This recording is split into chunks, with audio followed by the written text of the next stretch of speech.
Boa tarde, pessoal. Vou dar um tempinho aí pro pessoal chegar na live aqui da Aparo. Hoje o tema Novembro Azul para uma vida saudável. Vou esperar um tempinho aí para todos irem logando aí. Quero que vocês me digam se o som está ok, se está tudo bem, tá? Pra gente poder começar aí nosso bate-papo.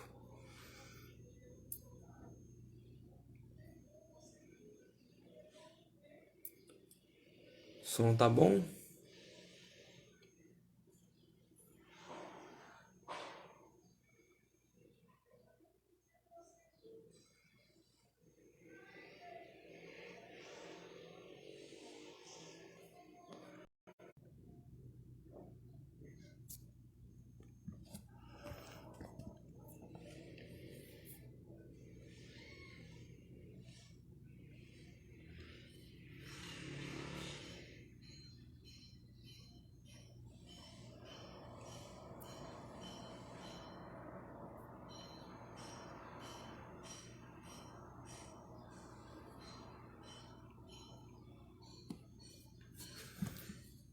Boa tarde a todos, né?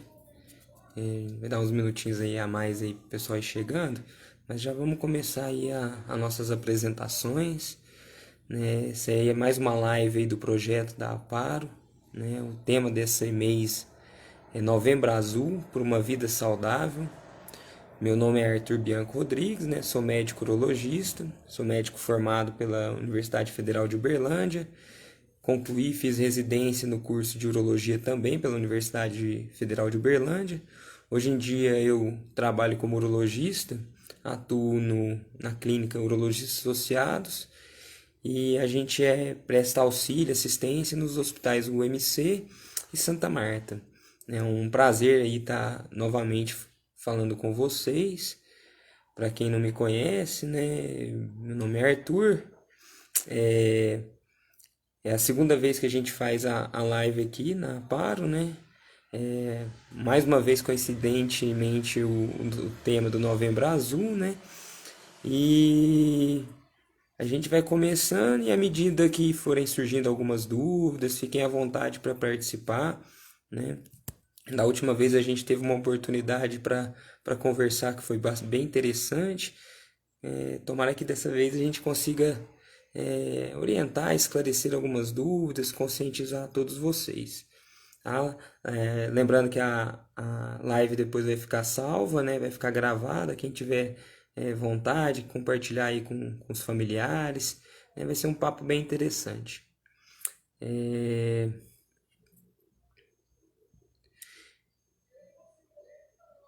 Queria agradecer aí ao convite, à comissão organizadora, em nome da Rose, né, a Kélia, minha mãe, né, que faz parte ativa aí do projeto. É um projeto muito interessante. Eu acho que conversar sobre temas, né, diversos, seja eles na área da saúde, educação, tecnologia, a gente poder ter essa troca aí de experiências é sempre muito importante. Então, mais uma vez, parabéns aí pelo projeto de vocês, por estarem vencendo aí mesmo nas dificuldades, né, do não presencial, conseguindo passar boas notícias, boas informações para toda a população. O Novembro Azul, né, é uma data que já meio que está consagrada no nosso meio, é um mês de conscientização, principalmente para a saúde masculina, né, é onde a gente vai focar principalmente questão de câncer de próstata, tumores urinários, cálculos renais, infecções. Então a live é aberta principalmente a esse público, né? Então, todo mundo aí que tiver algum conhecido, né? É interessante compartilhar. Ao final dela também vamos falar um pouco da saúde urológica, né, feminina, que também é uma área da nossa atuação. Então, de uma forma ou de outra, a gente vai aos poucos tendo essa conscientização. O som tá tudo ok para vocês? Se tiver, a gente vai tocando, tá? Se tiver alguma dúvida, se não tiver legal, vocês vão me avisando. Beleza? Retomando aí. Bom, então o tema foi pensado, né, de uma forma de conscientizar a toda a população, a todos os espectadores aí a respeito do Novembro Azul. Tal qual a gente teve, né, o Outubro Rosa, que a gente fala muito a respeito da parte da saúde feminina, esse Novembro Azul vem para a gente falar um pouquinho também da saúde masculina. Mas é impossível de falar sobre saúde, né, sem pensar como um todo, né? Nós estamos inseridos aí no mundo, então saúde vai desde a parte nossa física quanto mental, ambiental. Então todo tudo que nos cerca é uma forma de saúde, né? A gente tem que cuidar dele, né? Não adianta a gente estar fisicamente bem, sendo que a mente não está tão, né, legal. O tema então é exatamente esse, é para uma vida mais saudável, seja ela qual estilo de vida seja, né? Então acho que é importantíssimo a gente estar nessa, né, falando sobre isso. Hoje, além da live, né, é um dia da conscientização, né, da consciência negra, que eu acho que também é outra parte importantíssima, que é uma parte social, da gente poder falar sobre isso. Então veio a calhar que a gente está junto com essa live, podendo falar sobre vários aspectos importantes, né? Isso é estar bem socialmente, isso é estar saudável na vida, né? Então eu acho que isso aí vai ser bem interessante.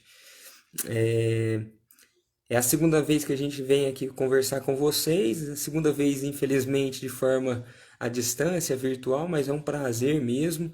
É, ano passado, quando a gente teve essa oportunidade de conversar, a gente estava no turbilhão da pandemia, né? O Covid realmente pegou todo mundo de muita surpresa.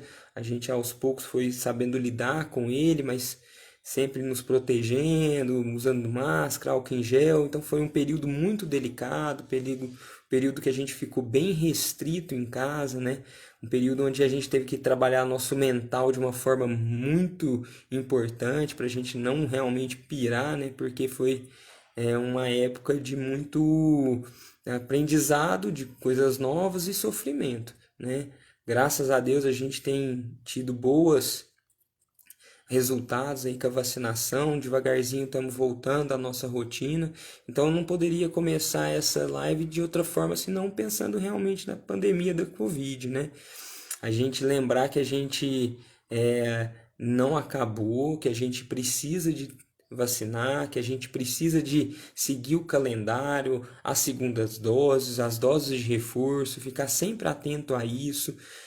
Quando for, né, estar em meio à multidão, alguma coisa, mais pessoas, lembrar de se proteger, usar máscara, tentar ao máximo a questão do distanciamento. Aqui ninguém, né, a gente não precisa realmente ficar sozinhos, isolados, mas que a gente saiba usufruir do bem comum, do espaço comum da melhor forma. E devagarzinho, com certeza, a gente vai passar por essa e a gente vai sair mais forte.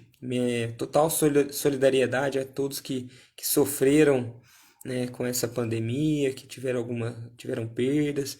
Foi realmente muito difícil e um abraço aí a todo mundo, tá?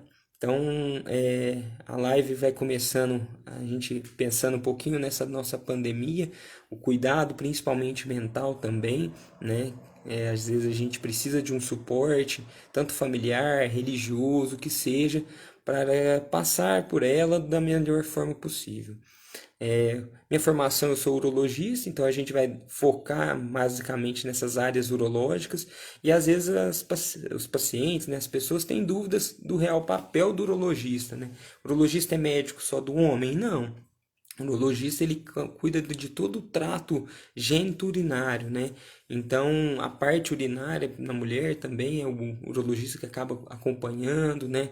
Cálculos renais, incontinências urinárias, sangramentos pela urina, né? A saúde do homem como um todo, né? Seja ela parte metabólica, às vezes o urologista é o primeiro médico, a porta de entrada para o homem procurar um generalista, né? Então é o momento da gente poder conversar sobre a parte de hipertensão, diabetes, colheita de exames de rotina, né? E tudo mais. Então, o papel do urologista acaba sendo bem amplo, né? Na sociedade como um todo. E a gente vai aos poucos aí conversando sobre esses diversos temas para a gente ir aprofundando devagarzinho.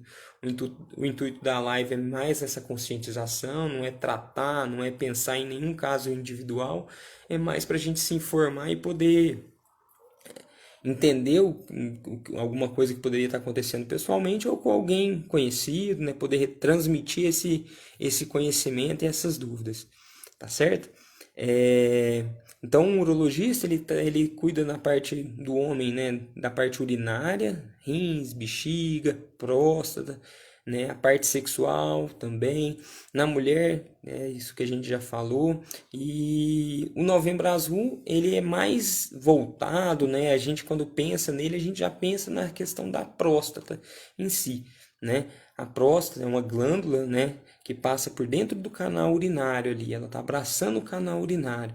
Então, ela é responsável por produção de fluxos, de fluidos ali que vão ajudar na lubrificação, principalmente durante a nossa parte sexual, né? Então, é uma glândula importantíssima para a gente. O fato dessa localização dela estar no canal urinário, ali próximo ao canal, ela às vezes, com o crescimento dela, ela pode dar alguns sintomas. Então, a ideia aqui, né, o papel do urologista é identificar exatamente isso. Então, o que seria o Novembro Azul? Quando é que a gente pensa nesse rastreio, nessa questão da saúde da próstata, né? Bom, o novembro, o câncer de próstata, né, falando especificamente a respeito dele, ele é um câncer indolente. O que significa ser um câncer indolente? Ele não dá sintomas. Então, por este motivo que a gente chama muita atenção da parte da prevenção, né? Então, quanto antes a gente conseguir dar diagnósticos, tratamentos, melhor, né, a qualidade de vida do paciente, né, ao longo da sua vida. E como é que é feito essa triagem, esse segmento, né? Usualmente a gente recomenda que o paciente sem fatores de risco, né, comece a partir dos 50 anos a consulta periódica, seria uma consulta anual com o seu urologista, e aqueles com fatores de risco, que a gente chamaria como parte hereditária, né, paciente com parente de primeiro grau com algum histórico de câncer de próstata, ou pacientes da raça negra, né, deveria começar a partir dos 45 anos, 40, 45 anos. Tá? E como é que é feito esse rastreio e esse acompanhamento? Principalmente com o exame de PSA e o exame de toque, o toque retal, né, que às vezes entra muito nesse tabu dos homens, né? Às vezes a gente fica pensando, nossa, como é que é esse exame, né? Existem alguns preconceitos em relação a ele, e é um exame totalmente seguro, ele dura menos de 10 segundos, é indolor, a gente lubrifica, né, o dedo com luva, faz o toque para principalmente sentir essa próstata do paciente, tentar entender o tamanho dela. Para se ter uma ideia, a próstata nossa, né, quando mais jovem, ela é do tamanho de uma noz. E com o tempo ela pode ir crescendo. E esse crescimento, que nada tem a ver, né, com a parte do câncer, ele pode levar a alguns sintomas urinários. E que a gente vai falar a respeito disso mais para frente. Então, nesse exame do toque, a gente consegue exatamente definir o tamanho dessa próstata, a consistência dela, a gente consegue entender se tem ou não tem carocinho, que parecia que necessitaria de uma investigação a mais. Então, além desse exame, né, no exame de toque, a história clínica do paciente, a gente conhecer o paciente, a gente faz um exame muito conhecido aí do pessoal, que é o exame de sangue do PSA. Então, o PSA é um marcador prostático, né, ou seja, um marcador que mostra como é que está a saúde da minha próstata, e ele precisa de ser bem interpretado pelo seu urologista, né? Às vezes a gente pega muito no consultório o paciente com um PSA bem alterado, né, elevado. Para você ter uma noção, o PSA é considerado normal até 2, 3, no máximo 4. Às vezes a gente pega uns PSAs mais alterados e o paciente fica super preocupado, pensando que já tem alguma doença ruim, alguma coisa nesse sentido.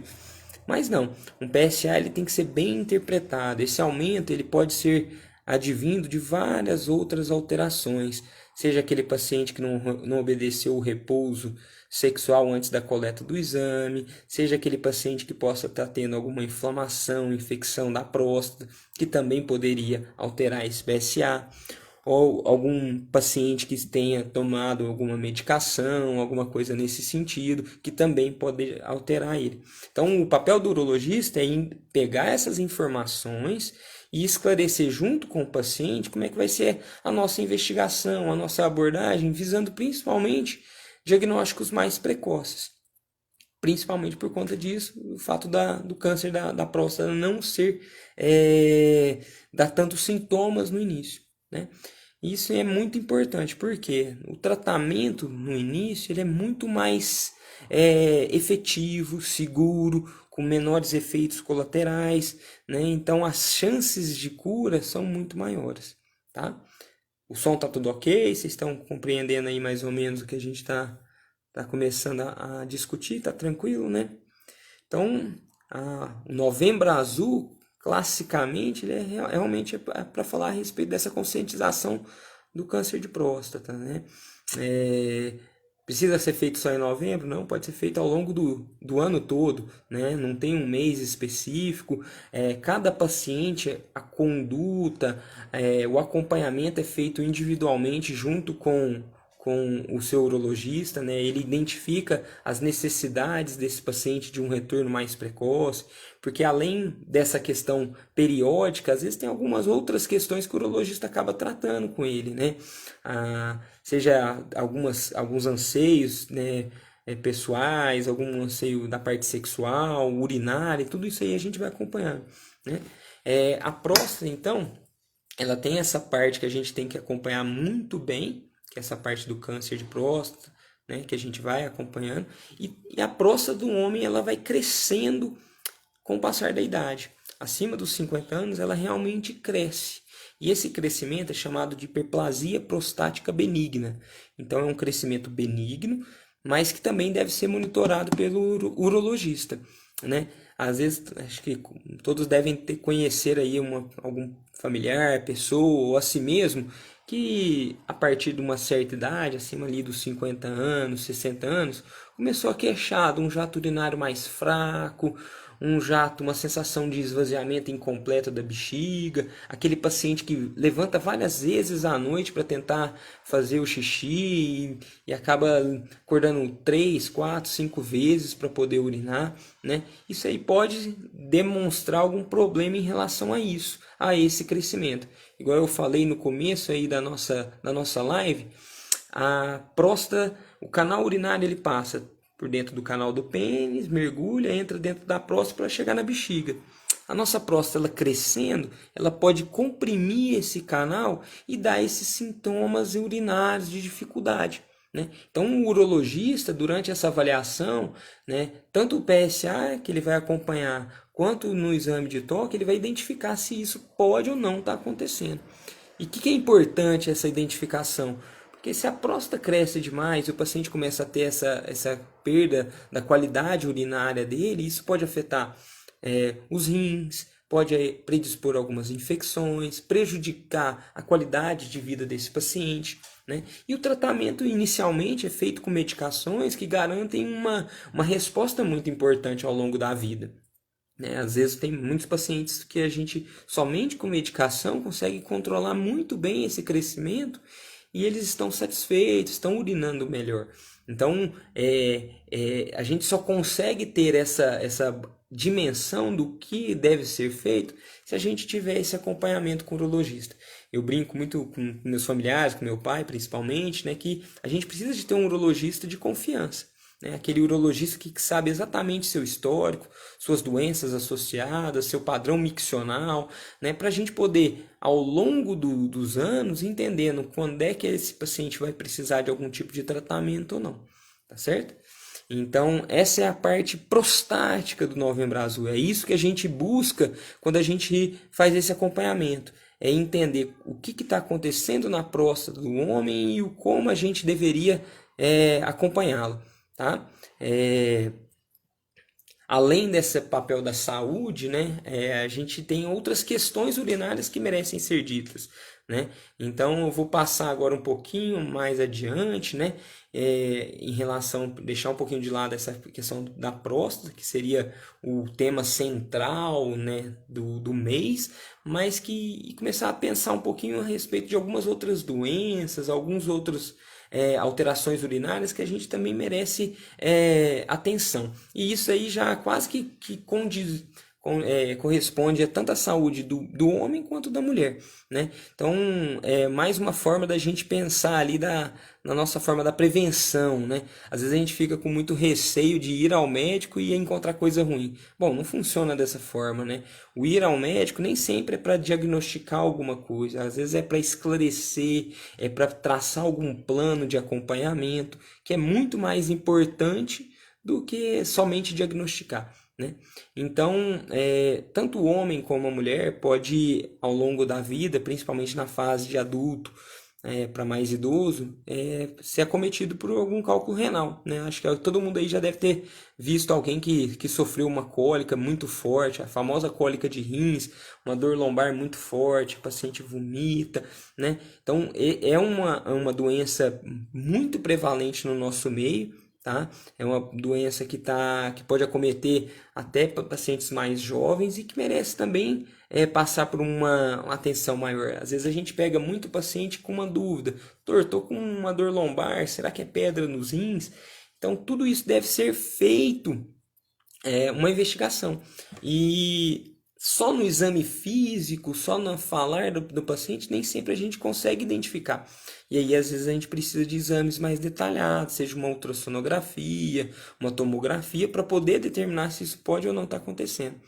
E o mais legal, né, da questão do cálculo renal é que a prevenção dele é muito simples. É beber água, né? O aumento do aporte hídrico, da ingesta hídrica ao longo do dia é muito importante.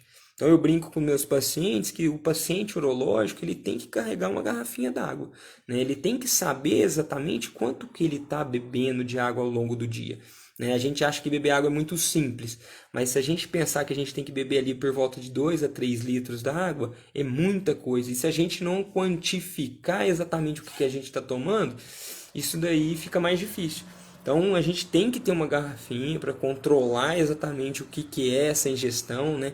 A gente deve ingerir aí ao longo do dia todo, né? Evitar uma sobrecarga hídrica à noite para não ficar tendo que levantar várias vezes. Então a gente tem que tentar consumir isso aí ao longo do dia, né? E quantificar mesmo, para a gente garantir que o nosso corpo tá recebendo esse aporte hídrico aí necessário. Tá? Então é uma outra parte que eu gosto muito de falar, que é essa prevenção com água, né? Que além dessa parte da questão do cálculo renal, é muito importante em relação à prevenção também de infecções urinárias, né? E aí é um outro tema que condiz tanto a respeito do homem como a mulher, mas principalmente para as mulheres. Acho que a mulher aí, todas já devem ter conhecer alguém, ou também já devem ter sentido isso, que é aquelas famosas cistites, né? Aquelas dores, né? Principalmente no pé da barriga, uma vontade de urinar toda hora, uma ardência muito grande, né? E aí isso é motivo de procura médica, né? Então, essas cistites, elas acometem principalmente a mulher por conta do canal urinário da mulher. O canal urinário da mulher é mais curto do que o do homem, então é mais fácil da gente contaminar com algum tipo de bactéria.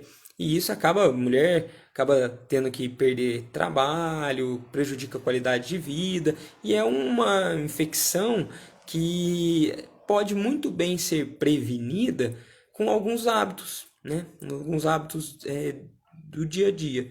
Um deles é que a gente já conversou, que seria essa ingesta hídrica, né, de mais de 2 a 3 litros, não ficar com a bexiga muito cheia, né? A gente sabe que às vezes as mulheres não encontram um banheiro tão adequado para poder fazer suas necessidades, então vou sair de casa, já sair preparado, né? Às vezes um forro, um paninho com álcool para poder fazer uma higienização e poder de 2 a 3 horas no máximo programar essas micções. tá? Então é uma outra forma de prevenção. Então tá vendo que a gente começa a falar, começa a surgir alguns assuntos e aí tem pano para manga. Então às vezes a gente fica focado sempre em ir ao médico somente para eu quero diagnosticar isso ou aquilo, mas às vezes a gente tem que ir para poder se conscientizar. Então acho que nesse ponto a live acaba sendo legal por conta disso. Se a gente tivesse pessoalmente, às vezes seria ainda melhor, que aí as dúvidas iam chegando, a gente ia podendo conversar ainda mais, né? Mas vamos tocando. Uma outra coisa que eu gostaria de falar aí nessa conscientização, pensando numa vida mais saudável, né, seria no papel do tabagismo nas doenças urológicas, né? Então, pensando, a gente quando fala do paciente fumante, a gente sempre pensa no pulmão, né? O paciente está tossindo, o paciente perdeu peso, ou o paciente teve algum câncer no pulmão, a gente já pensa realmente no cigarro. Só que o cigarro, ele para a parte urinária, ele é tão deletério quanto. Os tumores de rim e bexiga, principalmente, eles têm um papel em relação ao tabagismo muito grande. Então, a gente fala que o paciente normalmente com esse diagnóstico, o plano de fundo normalmente é um paciente mais idoso e que fumou durante a vida, tá? A gente vê muito paciente que começa a ter alguns sintomas, e um dos sintomas de alarme principalmente é o sangramento urinário, e ele começa a negligenciar. O sangramento, né, todo sangramento exteriorizado, né, seja ele na urina, nas fezes, ele deve ser investigado. E se tratando em tumores urológicos, o sangramento urinário ele tem que ser melhor averiguado. Não quer dizer que todo sangramento é um câncer, né? Mas ele tem que ser olhado. Existem alguns sangramentos que podem advir de cálculos renais, a própria infecção, tá? Então, mas ele tem que ser avaliado, né, para afastar principalmente alguma doença mais grave.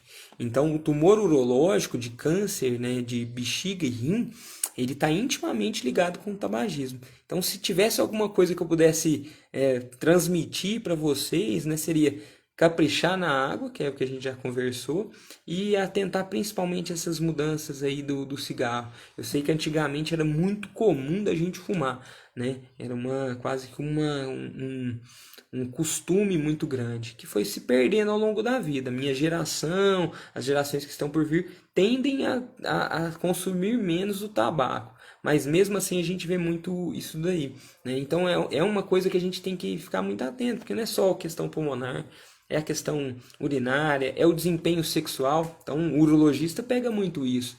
Paciente com queixas de impotência, de perda da ereção, e aí a gente vai destrinchando devagarzinho e vai vendo que o problema é realmente na circulação, né, no prejuízo que o tabagismo teve ao longo dos anos. E a gente não está falando de um cigarro, de um dia. Isso aí é aquele paciente que tem ao longo da vida toda esse hábito ruim, né? Por enquanto tranquilo, né? Então a gente já passou um pouquinho aí do papel do urologista, né? O médico urologista, o papel que ele faz na prevenção, né? Pensamos já aí a respeito da próstata, falamos um pouquinho sobre os cálculos urinários, as pedras, as infecções, né? E falamos um pouquinho da parte dos tumores, principalmente de rim e bexiga, que estão relacionados ao cigarro, tá? Eu vi aqui um comentário que foi muito legal, né? Principalmente o cadeirante, ter cuidado com a higiene. Isso aí realmente, né? A gente falando no público aí, pensando no público da para e tudo mais, o cadeirante muitas vezes ele faz algum tipo de cateterismo, uso de sondas. Então o urologista está diretamente ligado a esse paciente. É um prazer quando a gente pode acompanhar e melhorar a qualidade de vida desse paciente, né? O uso de sondas e tudo mais, às vezes o uso de fraldas, eles realmente podem predispor a algumas infecções, mas que tendo o devido cuidado, o paciente consegue tranquilamente viver uma vida normal, passar muito bem sobre isso, tá? Então, às vezes a gente fica meio preocupado, né? Nossa, será que o fato de estar com sonda, fralda, ele vai ter infecção sempre? Não. Se a gente tiver o devido cuidado, com certeza a gente vai conseguir. E às vezes esse cuidado realmente precisa da ajuda de um urologista, né? Acompanhar, se o paciente estiver tendo muitas infecções, às vezes a gente tem que ter alguma abordagem mais delicada, mais atenciosa em relação ao quadro dele, né? Mas é um acompanhamento que a gente faz de rotina, né? O paciente, muitos aí já devem ter feito estudo urodinâmico, aconselhamento ao uso do cateterismo limpo intermitente, né? E são condições que o paciente, depois de bem adaptado, ele leva na vida tranquilamente, sem, vira parte da rotina dele e dificilmente ele tem algum prejuízo na qualidade de vida por conta disso. Então a gente já passou um pouquinho a respeito dessas infecções e agora eu vou finalizando aí aos poucos, falar um pouquinho do papel do urologista na mulher, né? Então a gente às vezes fica pensando no urologista só como médico do homem, né? A mulher também vira e mexe, está no nosso consultório, né? Seja por conta dessas patologias que a gente já comentou sobre o cálculo e infecção, seja por uma condição muito importante que seria as perdas urinárias. Todo mundo aí já deve ter falado sobre incontinência urinária, aquela paciente que tosse, espirra, perde um pouquinho de urina. Às vezes as perdas começam a ser só por gotinhas, ela às vezes nem incomoda tanto, acorda, a calcinha está um pouquinho molhada depois de um exercício físico, acaba que ela vai se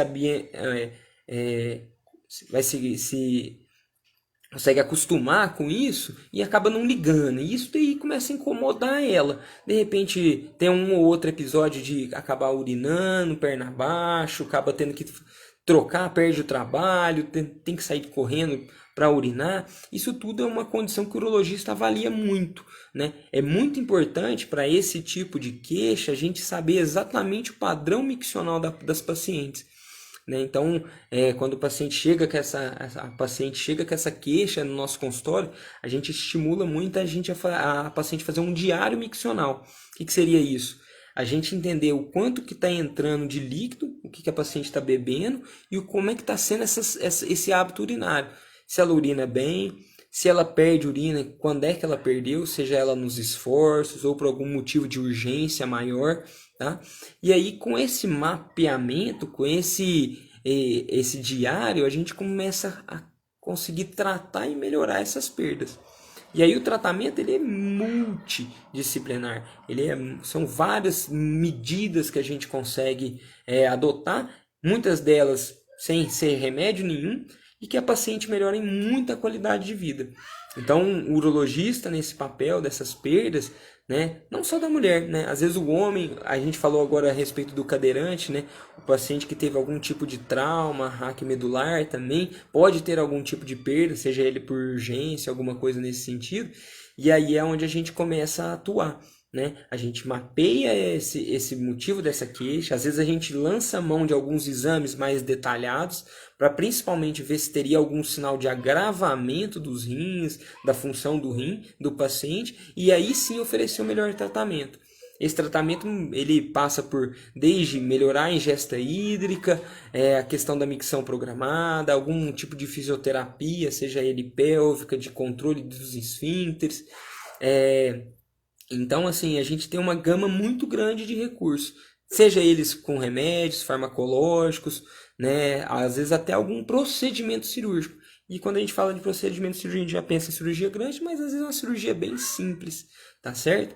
Então, a mulher nesse ponto, né, ela acaba acompanhando muito aqui com a gente, né? É uma queixa que vem com frequência e que a gente acompanha muito, né? Então, é importante o urologista estar junto, né? E para encerrar, pensar também assim, né? A faixa etária que o urologista acompanha, né? O urologista não está só no médico idoso, pensando no câncer da próstata, etc, etc, não. O urologista acompanha a criança como um todo, né? É muito comum aí, quem tem filho já deve ter visto, né? Ou a gente acompanhar tanto a questão da fimose, né? E quanto a questão dos testículos estarem ou não na bolsa escrotal, né? Aquele paciente que às vezes nasce sem testículo, ou o testículo está no canalzinho da virilha, né? E as infecções na criança. Então, o urologista também vai acompanhar a criança, né, no seu nascimento, no seu desenvolvimento. A fimose, eu vou passar um pouquinho a respeito sobre ela, né? Às vezes os pacientes têm muita dúvida se ele tem ou não tem, né? Ah, doutor, eu tenho fimose, né? Fimose, ou meu filho tem fimose. Fimose nada mais, nada menos do que o paciente não conseguir expor a cabecinha da glande, né? Aquela cabeça do pênis ali, ele não consegue retrair a pele e aí ele não consegue expor. Isso aí predispõe a mais infecções, algumas dores, né? Então, principalmente na criança, deve ser olhado bem para isso. A grande maioria consegue tratar com algumas pomadas e responder muito bem ao tratamento, mas também pode acontecer no paciente mais idoso, paciente mais acamado, que foi tendo algumas infecçõezinhas ao longo da vida, tinha a região do prepúcio, da pele do pênis normal, mas que ao longo do tempo foi fechando. E às vezes ele precisa passar por um tipo de procedimento cirúrgico. Excesso de pele, praticamente todo homem vai acabar tendo, mas é totalmente diferente da questão da fimose. O excesso de pele normalmente é só acompanhamento, não tem que fazer nada. Mas esse excesso, esse anel fibroso, né, ele precisa ser bem tratado. Tá? Outra questão, a questão dos testículos, tem que acompanhar a descida deles na região escrotal, né? Palpar principalmente a criança pequenininha, se os dois testículos, normalmente o pediatra faz isso, encontrando alguma alteração ele encaminha para nós urologistas, mas para todos ficarem bem atentos a isso. Tá? Depois eu vou responder algumas dúvidas aqui, eu já vi que a Núbia perguntou em relação ao cateterismo e reutilizar a sonda, a gente vai falar um pouquinho sobre isso. Tá? Eu vou só fechar aqui falando agora a respeito do adulto jovem, né? O jovem, o adolescente, que também às vezes utiliza do canal da urologia, né? Do médico urologista, como o primeiro contato médico dele, né? Seja para trazer sobre a respeito de algumas dúvidas em relação à parte sexual, hormonal, e a gente acaba acompanhando. Então, assim, uma coisa que a gente tem que passar e que eu queria que ficasse bem na cabeça de todos aí em relação à nossa live aí, é que vocês contem conosco, nós, urologistas, para a gente poder acompanhá-los ao longo da vida aí, acompanhar os anseios, as queixas de cada um, tá certo? Vou começar a responder aí a respeito. Uma boa tarde a todos, né? A respeito dessas dúvidas aí que começaram a surgir, a dúvida da Núbia, né? No SUS tem realmente um protocolo de reutilizar a sonda. Já fizeram vários trabalhos, Núbia, que a gente tendo o armazenamento correto dessas sondas, a sua reutilização normalmente não acarreta nenhum prejuízo ao paciente. Armazenamento normalmente numa vasilhinha, né? Embanhada com uma solução estéreo ali, né? Normalmente o polvidine, clorexidina aquosa, para que possa ser feito essa reutilização. Então a gente tendo esse cuidado, lubrificando bem ali a passagem da sonda, normalmente não predispõe a mais infecções, né? É claro que o paciente que usa sondas, ele acaba tendo um pouco mais chance de ter infecções urinárias, né? Mas essa reutilização, quando bem feita, bem orientada, por isso que normalmente nas unidades de saúde a gente tem algumas profissionais da enfermagem, que acabam orientando esse cateterismo e a forma de higienização, né? Nem sempre precisa de luvas, né? Se for o paciente mesmo que vai passar a sua sonda, ele fazendo uma higienização, ele consegue passar essa sondinha tranquilamente, né? Então, tudo isso fazendo de uma forma bem orientada e com uma supervisão e um acompanhamento linear, o paciente normalmente não traz nenhum tipo de prejuízo, tá? Se tiverem mais algumas dúvidas aí, podem ir mandando, né? A gente já vai encaminhando aí pro encerramento aí da live. Espero que todos tenham tido a oportunidade aí de passar esse tempo aí com a gente, né? A ideia foi fazer um aparato da saúde como um todo, né? Estimular essa prevenção. Eu quero que todos, ao final desse nosso encontro aqui, vocês saiam pensando que com a perspectiva de que cuidar da saúde é uma coisa normal, que é uma coisa tranquila, né? Desmistificar essa ideia de ir ao médico somente para problemas, né?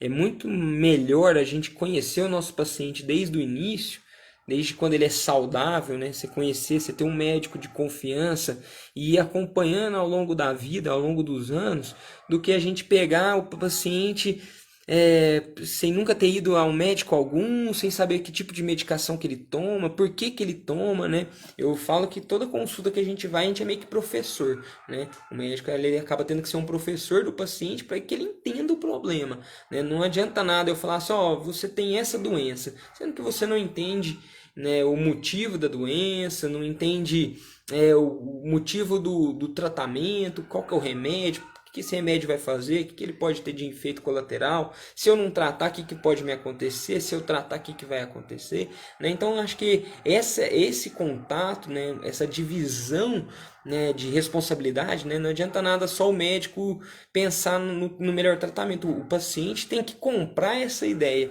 para aí sim a gente cuidar da saúde como um todo. E essa promoção de saúde é isso.